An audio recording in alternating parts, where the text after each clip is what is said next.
In the last lecture, we looked at the manner in which the British industrial sector underwent something like a revolutionary transformation towards the close of the 18th century. In the 19th century, in the wake of this industrialization of Britain, industrialization emerges as the dominant motif of almost all the economies, almost all around the world, some sooner, some later. But what is curious is that even though industrialization does become the dominant motif, no two economies followed the same trajectory of industrialization.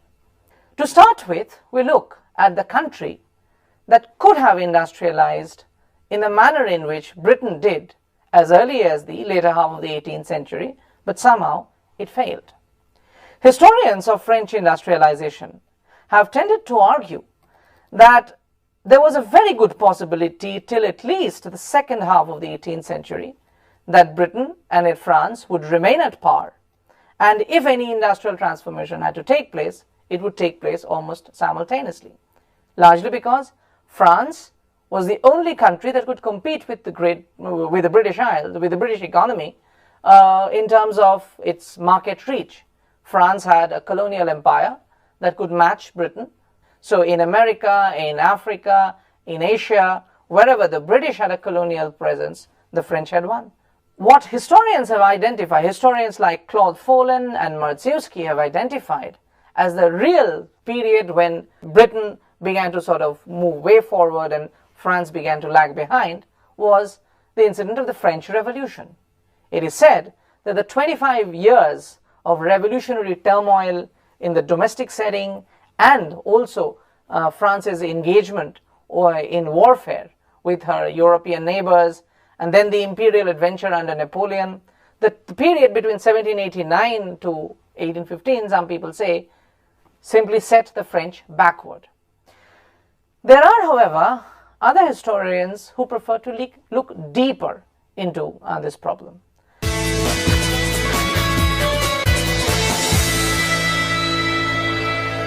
At the time of the revolution, in 1789, France was divided in 36 generalités, which are basically provinces. The potential market of France ultimately therefore remained divided into these fragments because it was very difficult for merchandise to move from one part of France to another without having to pay any transit dues. It simply did not happen. So a product which was probably manufactured in Brittany, in Normandy, if it had to travel south to a place like Marseille, by the time it reached Marseille, on account of the provinces it passes through and the transit duties, customs duty ends up paying, automatically the price of a commodity goes up. So for a product manufactured in Normandy or Brittany, there was very little market in Marseille because Marseille would also be producing the same product at a much cheaper price without having to pay all the transit dues in between. So all the markets remained localized. What made industrialization difficult in this particular context, if you would compare it with the British case, was that because the size of the market was so constricted, the colonial market being uncertain because it's overseas, anything could go wrong, all these made entrepreneurs fairly unwilling to invest in technological innovations. It was in fact one of the first issues that was addressed by the revolutionary regime. When the revolution did take place in 1789, one of the first things that happened that all the inland tariff barriers were removed.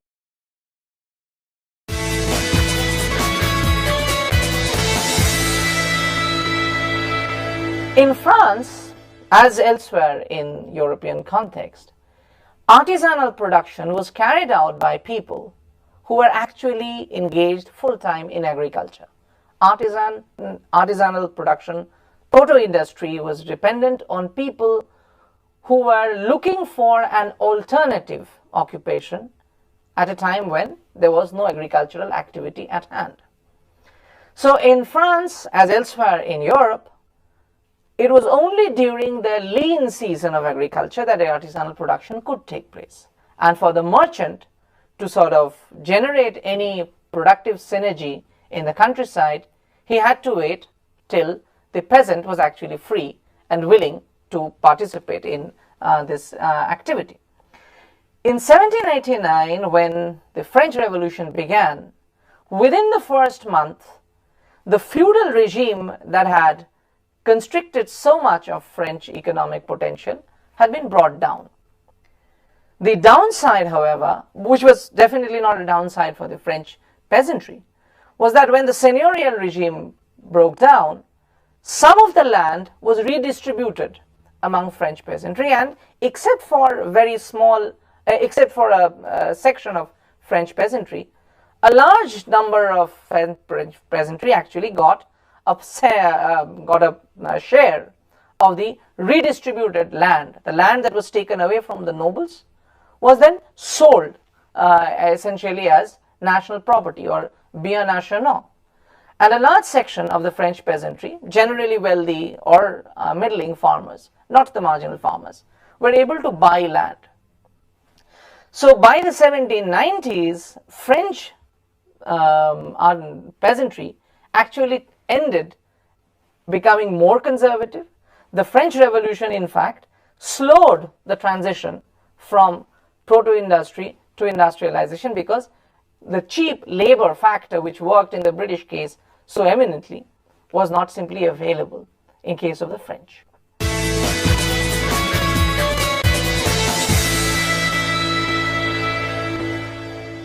Because of the abundance of France's natural resources, especially charcoal, France failed to make the technological leap that British industry made in the second half of the 18th century.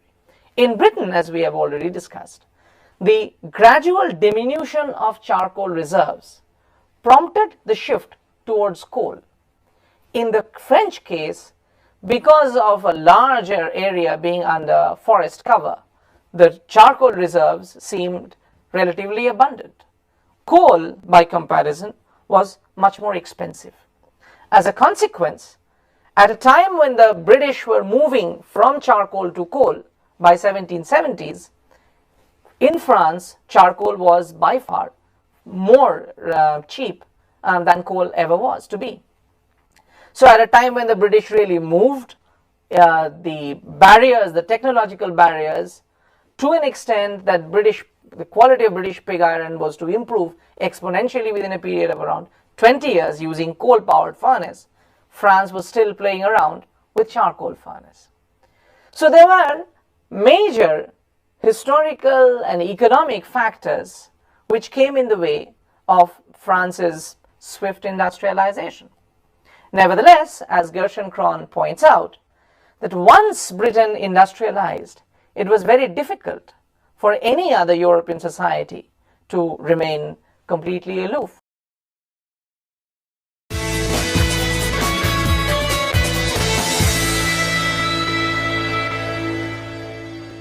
In 1815, after Napoleon died, once again France was faced with this very tough choice: how exactly to handle the British competition.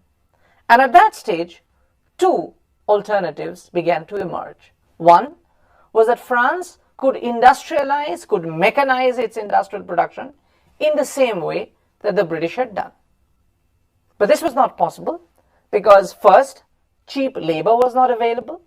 Second, because capital was not forthcoming, because merchants were not willing to invest in a situation where they could not control the production process, because labor was continuing to be within the traditional artisanal mode of production.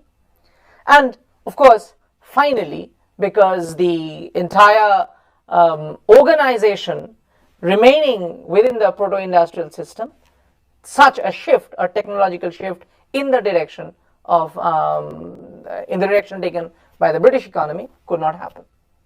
So France was left with a second option, and this was to target a small niche market within the industry, within the textile sector, and somehow survive. This the French did.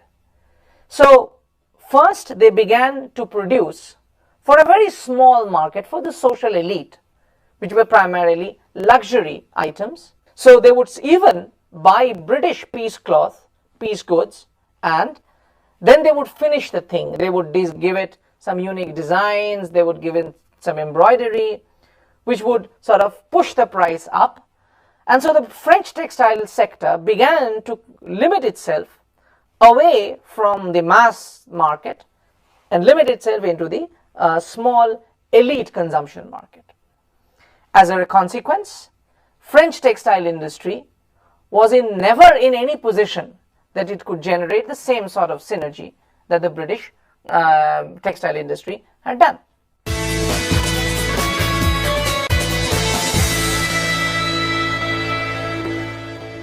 In the 1830s, the potential of railway development as a mode of transportation began to appeal to the French monarchy.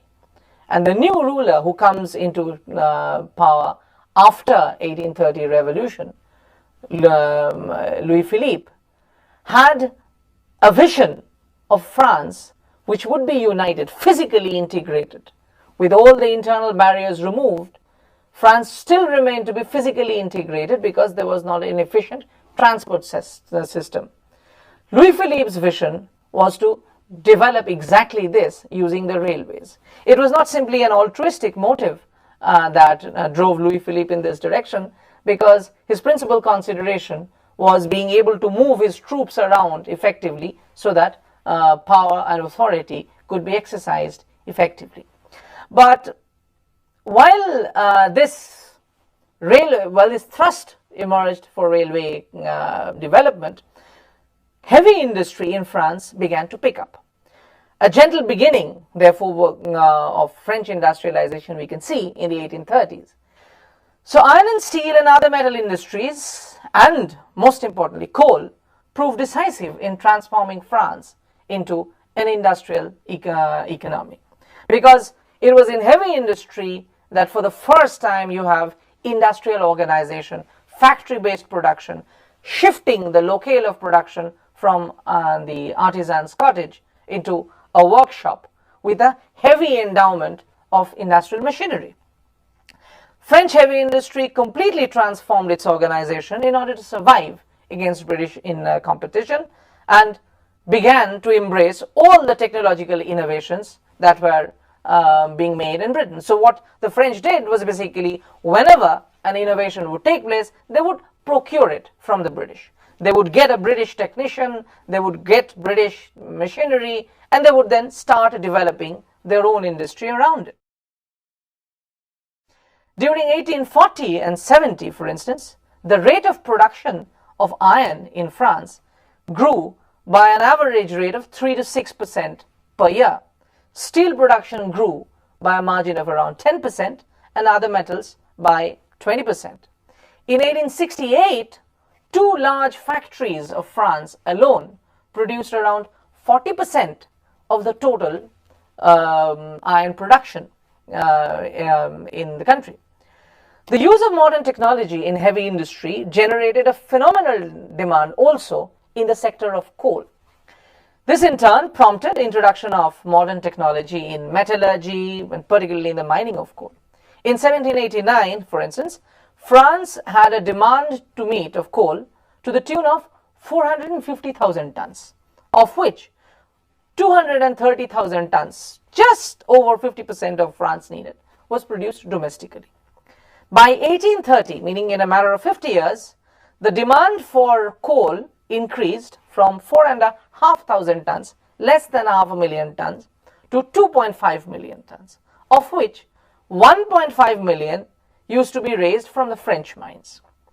In 1850, the demand was still higher at 7.2 million tons, of which 4.4 million tons came from French mines.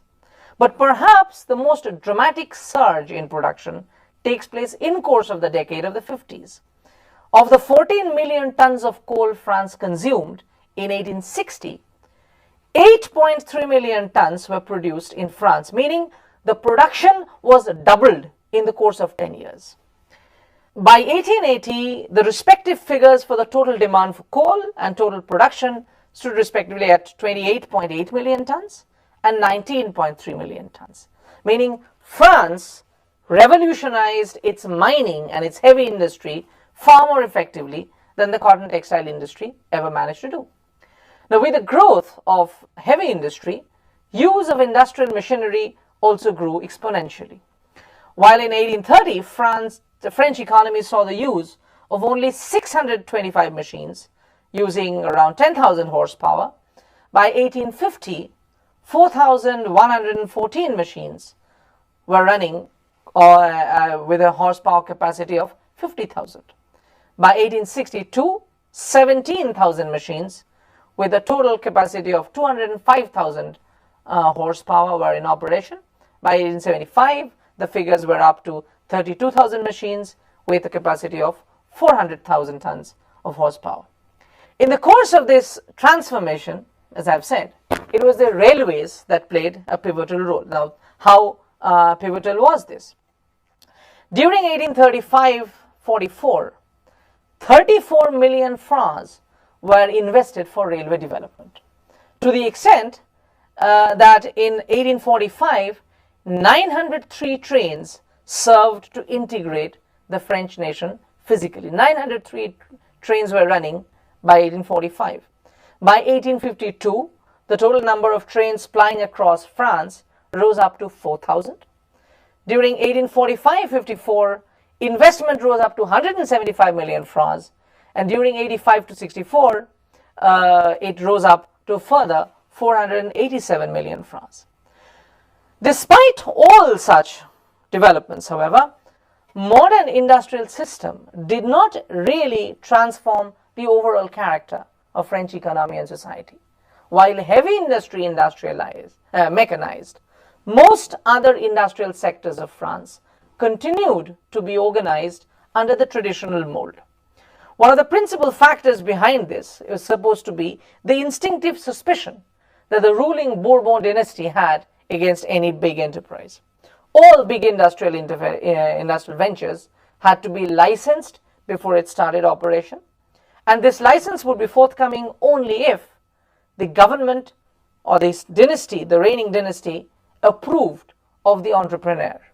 If the ruler did not like your face, you were out. During 1815 to 42, for instance, only 342 industrial ventures were given state license.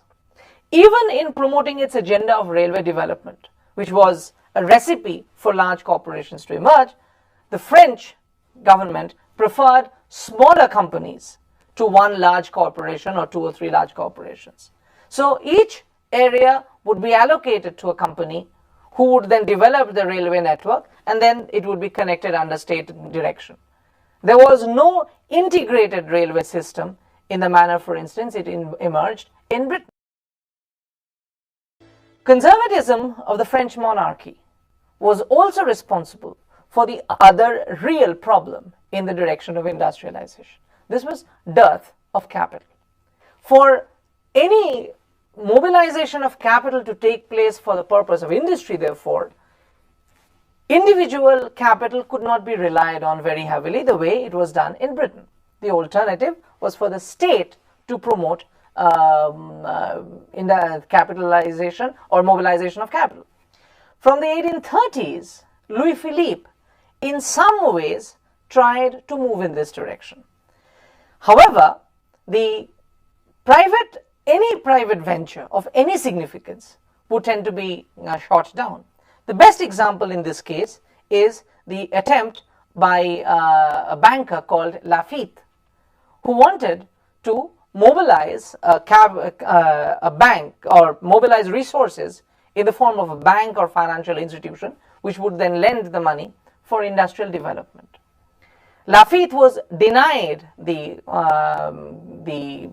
license to go ahead with this project of an industrial development bank, simply because he was not among the most trustworthy of entrepreneurs in France. Lafayette, nevertheless, and there was a second reason, of course, that the government believed that if Lafayette succeeded, then the official bank, the Bank of France, the Central Bank of France, would simply lose its significance. Lafayette, however, was not to be sort of cowed down by this refusal. He went on to organize the first commandite bank called Caisse Générale du Commerce et Industrie. In course of the financial meltdown of 1848, it was believed that the extent of involvement that Laffitte had made it a great risk for the bank to remain out in the open. So the state simply absorbed it and merged it with the Bank of France, which basically meant that the state now acquired control over all those investments that Laffitte had made.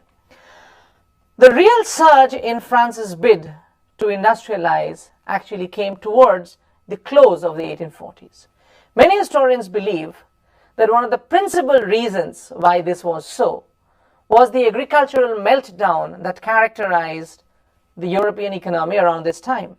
There were repeated agrarian crises in 1829, 31, 37, 1846, and even 1847. In fact, it was this series of agrarian crises that led to the revolution of 1848 out of the social discontent that was generated out of this agrarian crisis. Now, as consecutive harvest failure or economic disaster created something like an economic depression, many small and marginal farmers in the French countryside found that agriculture could not sustain their families anymore. So there was a large outward migration from the French villages for the first time. And by 1848, you see a veritable flood taking place as these people come into the cities, their civic amenities begin to break down, and the uprising of 1848 follows, in fact, partly because of the dislocation caused by the agrarian crisis and the surge of urban population around this time looking for alternative life. What mattered in this particular case is not the revolutionary setting, but the fact that for the first time since 1770 and British industrialization began, France actually had a supply of cheap labor in its urban locations, which could be used for purpose of providing cheap labor to industry. The most decisive factor, however, for propelling this move towards industrialization, generating the synergies that allowed the French industry to absorb the French the migratory population into the industrial labor force, happened to be the positive disposition for the first time taken by the French state under Napoleon III. The Napoleonic regime set up three major financial institutions that took care of it. The earliest of the lot is the organization called Crédit Foncier, which was set up with state patronage. This banking institution was a centralized body which lent up to 10 million francs against land and property mortgages towards basically developing social overhead capital. So bridges, roads, ports, all railways, road transport, all of these things were invested in by the state because, being expensive ventures, it was unlikely to draw private capital. Crédit Foncier made sure that roads were improved upon, railways were better invested in, ports were developed, so the transport infrastructure, the communication infrastructure was being improved upon beyond all measures with money from Crédit Foncier. Similarly, organizations like Crédit Agricole or Comptoir d'Agriculture ultimately ended up investing heavily in mechanization of French agricultural production. So French industry and agriculture for the first time had some substantial amount of capital being made available to it beyond the resources of the immediate producers. And this had beneficial effects as well. But the real breakthrough comes with the institution of the organization called Crédit Mobilier, which was the first example of joint stock banking in European history. This kind of institution, which was pioneered by the family of Pereides with government patronage, transformed the scenario completely. Because Pereides, who were a banking family, had a major commercial rival, a banking rival, the family of the Rothschilds. Now, the same Rothschild family, in the second half of the 19th century, began to lead some of the finest joint stock banking institutions because of the competition posed by the Crédit Mobilier and the rival Pereiras family.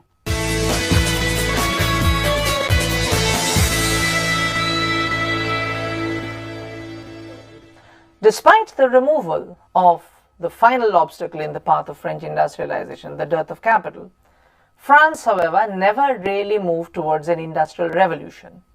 Industrialization was something that France had, but it was limited into some sectors of the French manufacturing sector. The remaining continued to move along traditional lines. So while use of machines spread, factory organization, large factories did not really dominate the French landscape. And this, in fact, was one of the things that set the French experience apart from both the British, which we have already handled, and the Germans and the Russians, which we will take up in the next.